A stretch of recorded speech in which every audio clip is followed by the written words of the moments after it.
Hey guys, happy Saturday. Glad you're here listening. Real quick, if you have any prayer requests, again, drop those in the comments. Contact me somehow. Love to be praying for you guys. I want to know how you guys are doing. Today I'm going to be going over the parable of the sower that is in Mark chapter 4. It is verses 3 through 8. So if you've got your Bible out, if you've got your Bible app, please feel free to follow along. It says, "Listen, a farmer went out to sow his seed. As he was scattering the seed, some fell along the path, and the birds came and ate it up. Some fell on rocky places where it did not have much soil. It sprang up quickly because the soil was shallow.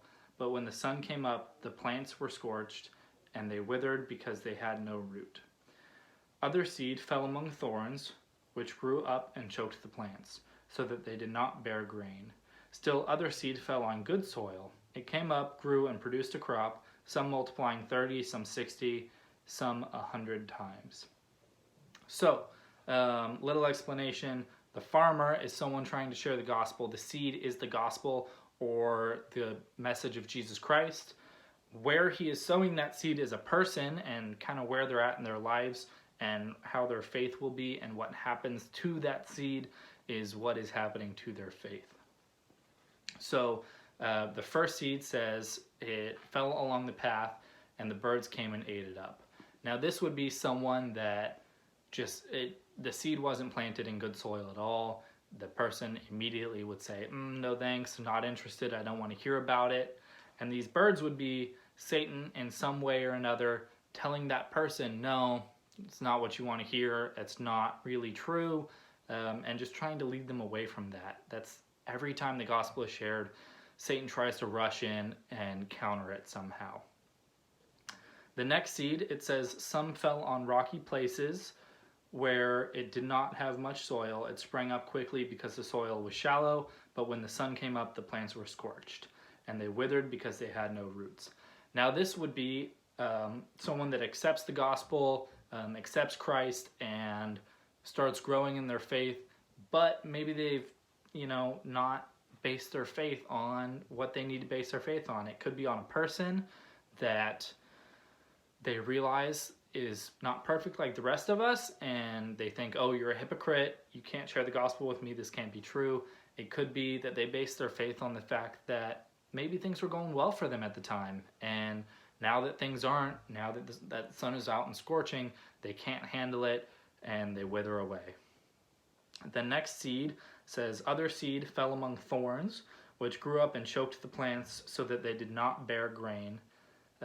And I think this one's the scariest to me because it's that silent, deadly one. These thorns aren't like tigers hiding behind trees or tall grass ready to jump out and get us. They quietly grow with us. They could be a sin that we are dealing with and aren't getting help with and can't manage on our own. It could be sports or a hobby or work that we're focusing on too much, focusing on more than we're focusing on God and our relationship with God. And as we grow up, these thorns, these sports, these hobbies, this sin grows up with us and eventually slows down and fully stops our walk with God, our growing in faith and our growing in our relationship with God. And turns it around and reverses it sometimes without us even being aware of it until it's too late. The last seed says, still other seed fell on good soil. It came up, grew, and produced a crop, some multiplying 30, some 60, some 100 times. And this seed obviously is the seed we want to be. It's the seed that has accepted Christ and is continually striving to grow in our faith and our relationship with God. And here's the best news is you can choose what seed you want to be or where your seed is planted. You can choose what good soil or bad soil you want to be planted in.